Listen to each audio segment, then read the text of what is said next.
dua variabel atau lebih. Biasanya tuh dua variabel atau lebih kan.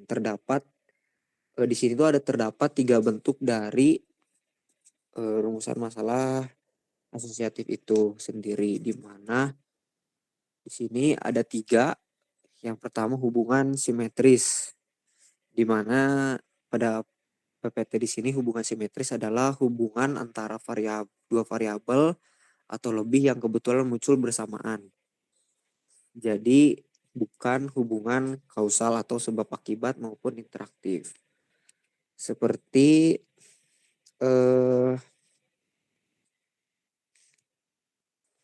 misalnya itu di sini itu ada hubungan antara banyaknya bunyi burung renjak dengan tamu.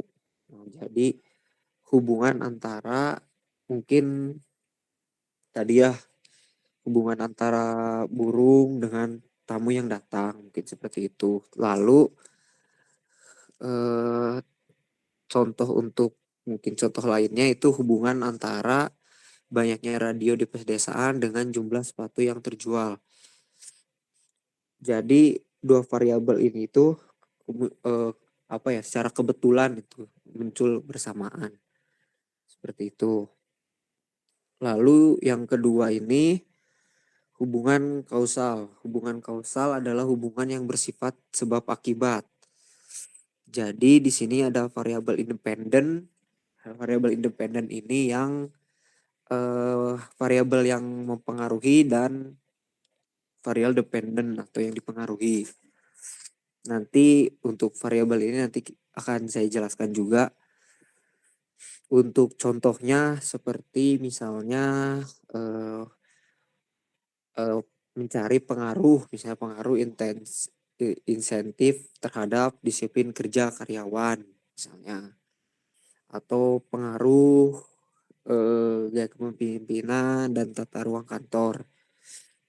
Seperti itu. Lalu yang ketiga ini hubungan interaktif. Hubungan interaktif di sini adalah hubungan yang saling mempengaruhi. Contohnya yang dimana tidak diketahui mana variabel dependen dan independennya. Biasanya pada contohnya ini seperti hubungan antara motivasi dan prestasi misalnya. Karena kan mungkin hubungan ini tuh tidak diketahui mana variabel yang dipengaruhi dan mempengaruhinya. Lalu selanjutnya variabel penelitian. Dari segi pengertiannya itu sendiri, variabel penelitian adalah segala sesuatu yang berbentuk apa saja yang ditetapkan oleh peneliti untuk dipelajari sehingga diperoleh informasi tentang hal tersebut. Kemudian ditarik kesimpulannya. Secara teoritis, variabel dapat didefinisikan sebagai atribut seseorang atau objek yang mempunyai variasi antara satu orang dengan yang lainnya, atau suatu objek dengan objek yang lainnya. Lalu menurut Redinger di sini 1973 menyatakan bahwa variabel adalah kontraks atau sifat yang dipelajari. Diberikan contoh misalnya tingkat aspirasi, penghasilan, pendidikan, status sosial, jenis kelamin, golongan gaji, produktivitas kerja, dan lain-lainnya. Lalu berdasarkan variabel penelitian ini itu dapat dirumuskan bahwa variabel penelitian itu adalah suatu atribut atau nilai dari seseorang. Lalu ada beberapa macam dari variabel penelitian di sini. Yang pertama variabel independen. Variabel independen juga biasanya disebut dengan variabel stimulus, prediktor, antecedent, atau dalam bahasa Indonesianya biasa disebut sebagai variabel bebas, independen. Biasanya variabel bebas. Variabel ini juga merupakan yang mempengaruhi atau menjadi sebab perubahannya atau timbulnya variabel dependent, variabel terikat, yang dimana variabel dependent di sini itu adalah variabel bebas. Kalau tadi independen itu variabel yang kalau ya variabel independen itu variabel bebas, kalau dependen itu variabel terikat itu. Lalu semisalnya variabel independen dengan variabel dependen. Contohnya hubungan antara komitmen kerja dengan produktivitas kerja, di mana komitmen kerja ini termasuk variabel bebasnya dan produktivitas kerja ini termasuk ke dalam variabel terikatnya. Lalu variabel moderator. Variabel moderator ini variabel yang mempengaruhi, yang biasanya memperkuat atau memperlemah hubungan antara variabel independen dengan variabel dependen. Variabel juga bisa variabel disebut juga sebagai variabel independen kedua. Oh, jadi variabel moderator ini bisa disebut dengan variabel independen kedua. Jadi hubungan perilaku, contohnya itu semisal hubungan perilaku suami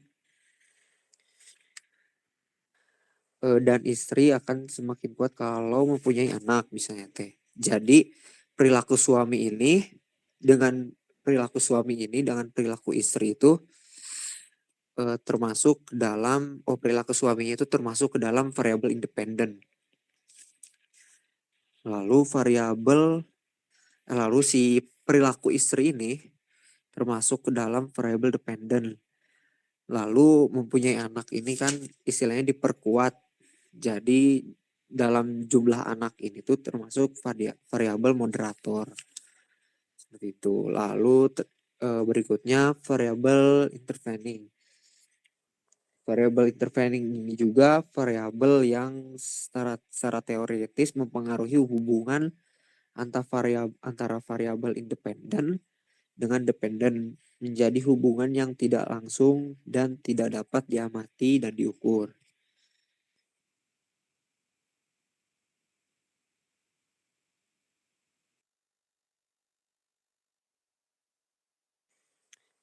Ya, jadi variabel ini merupakan variabel yang terletak di antara variabel dependen dan juga independen, sehingga variabel independen tidak langsung mempengaruhi dari si timbulnya variabel dependen ini. Seperti contohnya ini pada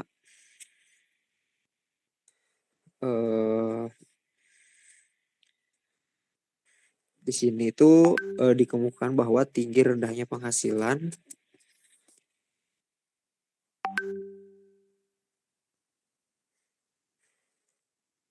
akan mempengaruhi secara tidak langsung terhadap harapan hidup. Nah, di sini tuh berarti penghasilan ini tuh termasuk ke dalam si variabel independennya, variabel bebasnya. Lalu si gaya hidupnya ini yang tadi saya telah jelaskan itu kan tadi mempengaruhi kan gaya hidup. Jadi si gaya hidup ini termasuk variabel interveningnya. Lalu variabel terikatnya itu di harapan hidupnya. Seperti itu. Lalu ada penjelasannya lagi terkait tentang variabel kontrol. Yang di PPT nggak ada ya, maaf.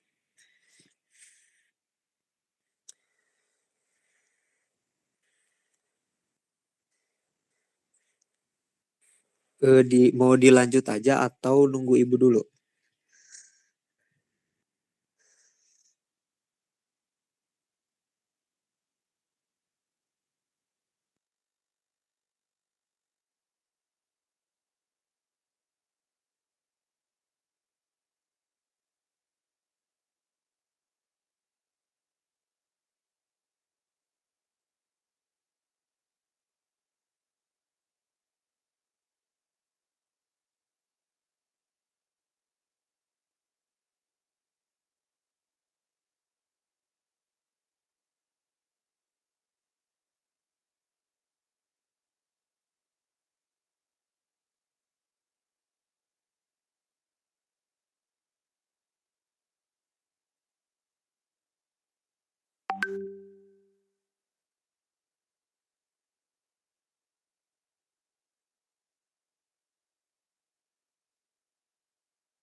Oke, baik ya.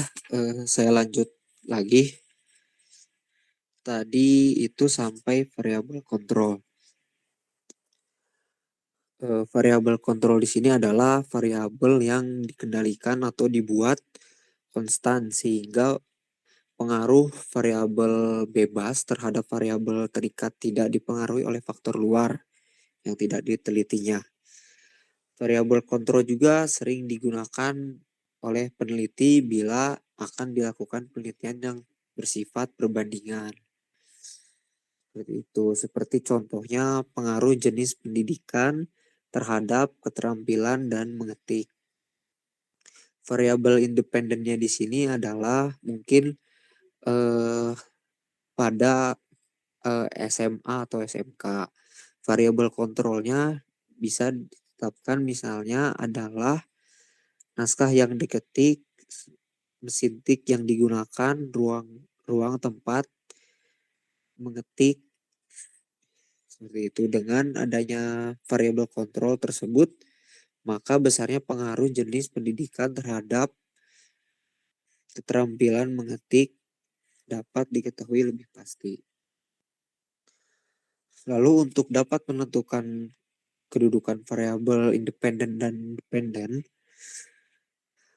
atau dan lainnya juga harus dilihat dulu dari konteksnya dengan apa yang dilandasi oleh konsep teoritisnya,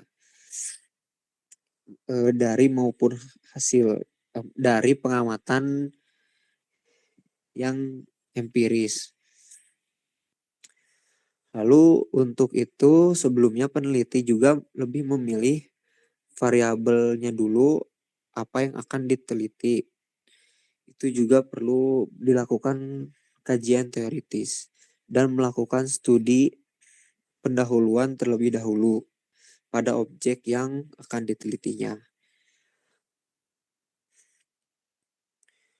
Mungkin hanya segitu yang dapat saya sampaikan. Mungkin dari Dani ada yang ingin ditambahkan.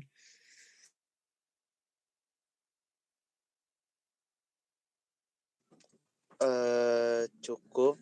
Selanjutnya mungkin sesi tanya jawab aja, Kang.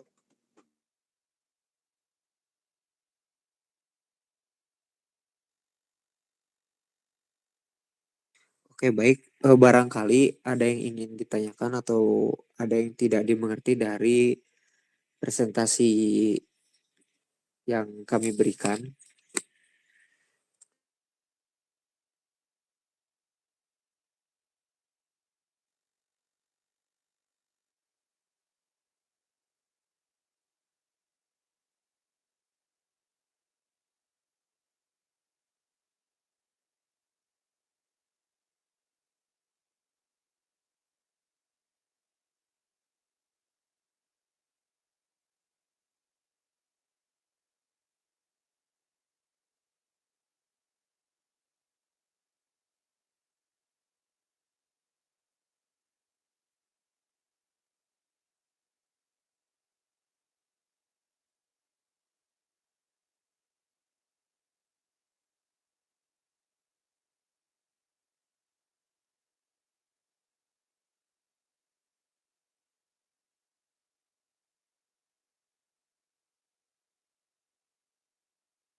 Mungkin untuk pertanyaannya nanti akan dibuatkan link dokumen. Silakan yang ingin bertanya bisa mengisinya di situ.